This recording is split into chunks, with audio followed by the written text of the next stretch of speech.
نحمده ونصلي ونسلم علی رسولہ الکریم اما بعد بسم اللہ الرحمن الرحیم السلام علیکم ورحمۃ اللہ وبرکاتہ۔ ماہ شعبان کی فضیلت۔ شعبان کے پہلے جمعے کی فضیلت۔ ماہ شعبان کے پہلے جمعے کی وہ فضیلتیں جو کم ہی لوگ جانتے ہیں۔ شعبان کے پہلے جمعے کے دن کرنے والا وظیفہ: اگر آپ کسی مصیبت میں گرفتار ہیں، اگر آپ کو کوئی پریشانی ہے، کوئی بیماری ہے، بچوں کی شادی کا مسئلہ ہے، جادو جنات کا سایہ ہے یا کوئی بندش کی گئی ہے، کاروبار یا روزگار کے کوئی مسائل ہیں، قرض کا بوجھ ہے، کوئی گھریلو ناچاکیاں ہیں، اولاد نافرمان ہے، تو شعبان کے پہلے جمعے کے دن آپ کو یہ عمل اور اس ویڈیو میں بتایا گیا ہے وظیفہ ضرور پڑھیں، اور اس کے بعد اللہ کے حضور گر گڑا کر خشوع و خضوع کے ساتھ، نہایت عاجزی کے ساتھ اپنی دعائیں اللہ رب العزت کی بارگاہ میں پیش کریں۔ انشاءاللہ تعالی اللہ پاک آپ کو ہر وہ چیز عطا کریں گے جس کی آپ کو خواہش رکھتے ہیں۔ محترم ناظرین، اللہ پاک نے جو ہمیں زندگی عطا کی ہے، بروز قیامت اس کے ایک ایک لمحے کا، ایک ایک پل کا حساب و کتاب دینا ہوگا۔ جو کچھ کھایا ہوگا، جو کچھ پیا ہوگا، اس کا جواب دینا ہوگا۔ جو آنکھوں سے دیکھا ہے، جو کانوں سے سنا، جو زبان سے بولا، ہاتھ سے کیا، جو پاؤں سے کیا، جو بھی اعمال ہم نے کیے ہیں، نیک یا بد، سب کا حساب ہوگا۔ ریت کے ذرے کے برابر کسی کے ساتھ زیادتی کی ہوگی، ریت کے ذرے کے برابر کسی نے ہمارے ساتھ زیادتی کی ہوگی، تو اس کا پورا بدلہ لیا اور دیا جائے گا۔ اس لیے ہمیں اپنا ہر قدم سوچ سمجھ کر اٹھانا چاہیے کہ کوئی اللہ کی نافرمانی نہ ہو پائے۔ محترم ناظرین، اسلامی سال کا آغاز ماہ محرم سے اور اختتام ذی الحج پر ہوتا ہے۔ شعبان 8واں اسلامی مہینہ ہے جو رمضان المبارک سے پہلے آتا ہے۔ اس مہینے کو اللہ جل شانہ نے بہت ہی فضیلت عطا فرمائی ہے، جس کی عظیم وجہ سے تو یہ معلوم ہوتی ہے کہ اس مہینے میں ماہ رمضان کے روزوں، تراویح اور دیگر عبادات کی تیاریاں کا موقع ملتا ہے۔ رمضان جو اپنی برکتوں، رحمتوں، عنایات کا موسم بہار ہے، اس کی تیاری کا ماہ شعبان سے شروع ہونا اس کی عظمت کو چار چاند لگا دیتا ہے۔ گویا کہ شعبان کو رمضان کا مقدمہ کہنا چاہیے۔ ماہ شعبان عظمت والا مہینہ ہے کیونکہ رسول اللہ صلی اللہ علیہ وآلہ وسلم نے اس میں خصوصیت سے برکت کی دعا فرمائی۔ حضرت انس رضی اللہ تعالی عنہ فرماتے ہیں کہ جب رجب کا مہینہ آتا تو رسول اللہ صلی اللہ علیہ وآلہ وسلم یہ دعا فرمایا کرتے تھے: اے اللہ، ہمارے لیے رجب اور شعبان میں برکت عطا فرما اور ہمیں رمضان کے مہینے تک پہنچا۔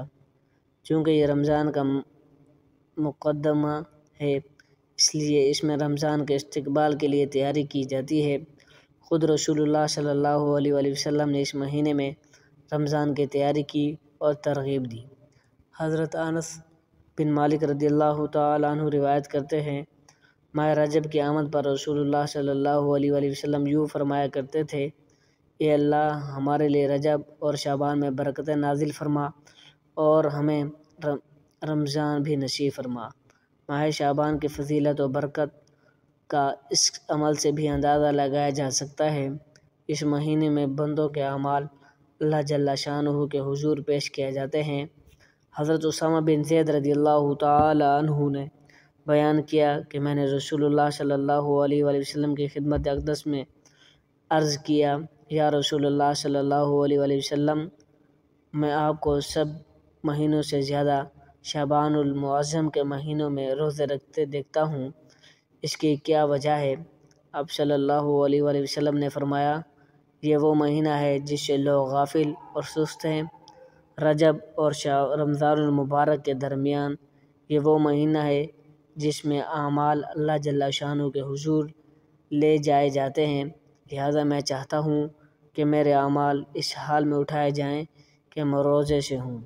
محترم ناظرین، میں اس مہینے کے پہلے جمعے کا ایک خاص عمل بتانے جا رہا ہوں۔ اگر آپ کو بھی کسی مصیبت میں گرفتار ہیں، اگر آپ کو بھی کوئی پریشانی ہے، تو آپ یہ نوافل ضرور پڑھیں اور اس کے بعد اللہ کے حضور گڑ گڑا کر خشوع و خضوع کے ساتھ، نہایت ہی عاجزی کے ساتھ اپنی دعائیں پیش کریں۔ انشاءاللہ تعالی آپ کو ہر وہ چیز عطا کرے گی جس کی آپ خواہش رکھتے ہیں۔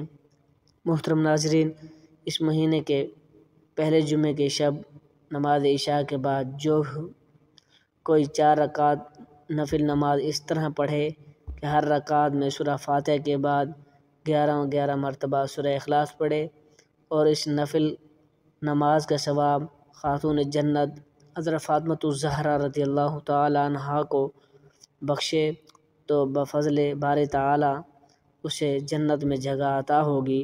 اسی طرح شعبان کے پہلے جمعۃ المبارک کو نماز مغرب کے بعد نماز عشاء سے پہلے 2 رکعت نفل نماز اس طرح پڑھے کہ ہر رکعت میں سورہ فاتحہ کے بعد 1 مرتبہ آیت الکرسی، 10 مرتبہ سورۃ الاخلاص اور 1 مرتبہ سورۃ الناس پڑھے۔ اللہ تعالیٰ اسے ایمان کی سلامتی اور ترقی عطا فرمائیں گے، اور اس کے بعد آپ جو بھی دعا کریں گے انشاءاللہ آپ کی دعا ضرور قبول ہوگی۔ جس خواہش کے لیے آپ دعا کریں گے وہ خواہش آپ کی انشاءاللہ ضرور پوری ہوگی۔ محترم ناظرین، اس ماہ میں ایک رات ایسی آتی ہے جو کہ بہت ہی برکتوں والی رات ہے، جس کو شب برات کے نام سے یاد کیا جاتا ہے۔ بدقسمتی کی بات یہ ہے، برکت و سعادت کے باوجود ہم یہ مقدس رات بھی توہمات اور فضول ہندو رسومات کے نظر کر دیتے ہیں، اور اس رات میں افراط و تفریط میں شکار ہو کر اسے کھیل کود میں گزار دیتے ہیں۔ لذت و رسوائی، بد امنی، خوف و دہشت گردی اور بے برکتی کی زندگی بسر کر رہے ہیں۔ اس سے نجات کی ایک ہی راہ ہے، ساری قوم اجتماعی طور پر اللہ تعالیٰ کی بارگاہ میں مغفرت طلب کرے اور اس رات کو شب توبہ اور شب دعا کے طور پر منائے۔ محترم ناظرین، آئیں اس غفار، رحمان اور رحیم کے رب کی بارگاہ میں ندامت کریں کہ آنسو بہائیں اور خلوص دل سے توبہ کریں، حسب توفیق تلاوت کلام پاک کریں، رسول اللہ صلی اللہ علیہ وآلہ وسلم کی ذات اقدس میں یہ ہدیہ درود و سلام پیش کریں، نوافل ادا کریں، خصوصاً صلاۃ التوبہ پڑھیں، اتفاق اور دیگر مسنون اذکار کے ساتھ دلوں کی زمین میں بوئی جانے والی فصل اختیار کریں، پھر اسے آنسوؤں کے نہروں سے سیراب کریں تاکہ اللہ رمضان المبارک میں معرفت محبت الہی کی کھیتی اچھی طرح نشو و نما پا کر تیار ہو سکے۔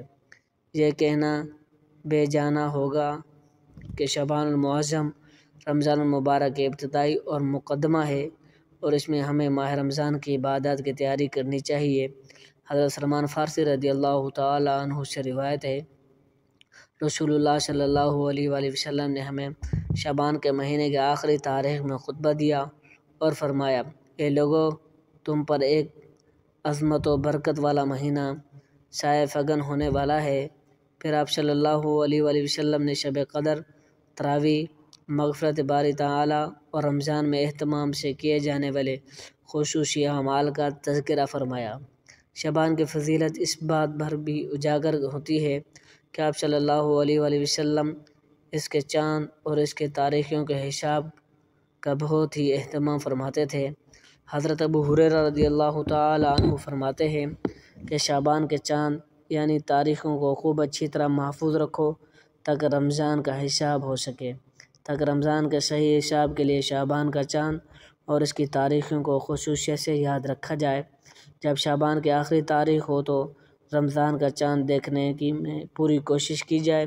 آپ صلی اللہ علیہ وآلہ وسلم شعبان میں کثرت سے روزہ رکھا کرتے تھے، بلکہ رمضان کے بعد جس مہینے میں زیادہ روزوں کا اہتمام فرماتے تھے وہ یہی شعبان کا مہینہ ہے۔ حضرت عائشہ صدیقہ رضی اللہ تعالی عنہا سے مروی ہے کہ آپ صلی اللہ علیہ وآلہ وسلم جب روزہ رکھنا شروع فرما دیتے تھے تو ہم کہتے تھے کہ اب رسول اللہ صلی اللہ علیہ وآلہ وسلم اب روزہ رکھنا ختم کریں گے، اور جب کبھی آپ صلی اللہ علیہ وآلہ وسلم روزہ نہ رکھتے تو ہم یہ کہتے کہ آپ صلی اللہ علیہ وآلہ وسلم اب روزہ کبھی نہ رکھیں گے۔ میں نے رسول اللہ صلی اللہ علیہ وآلہ وسلم کو رمضان کے علاوہ کسی اور مہینے کے مکمل روزے رکھتے نہیں دیکھا، اور میں نے رسول اللہ صلی اللہ علیہ وآلہ وسلم کو شعبان کے علاوہ کسی اور مہینے میں کثرت سے روزے رکھتے بھی نہیں دیکھا۔ اللہ تعالیٰ سے دعا ہے کہ ہمیں بھی اس مہینے میں نیک عمل کرنے کی توفیق عطا فرمائے اور ہمیں رمضان کی تیاری کرنے کی بھی توفیق عطا فرمائے۔ آمین۔ جزاکم اللہ خیرا کثیرا۔